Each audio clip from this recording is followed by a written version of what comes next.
If you're experiencing high ping while playing Cyberpunk 2077, it can significantly affect your gaming experience. Follow these steps to help reduce your ping and improve your connection. Step 1. Check your internet connection.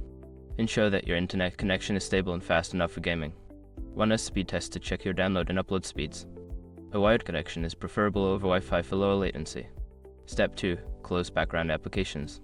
Before launching the game, close any unnecessary applications running in the background that may be using bandwidth or processing power. This includes web browsers, streaming services, and other downloads. Step 3. Change server region. In the game settings, check if you can change the server region. Selecting a server closer to your geographical location can help reduce ping times and improve overall connection quality. Step 4. Optimize router settings. Access your router settings and enable quality of service QoS if available.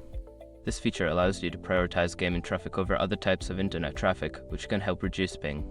Step 5. Use a VPN. If you are still experiencing high ping, consider using a VPN service that is optimized for gaming. A VPN can sometimes provide a more stable connection by routing your traffic through less congested paths. By following these steps, you should see an improvement in your ping while playing Cyberpunk 2077. Enjoy your gaming experience.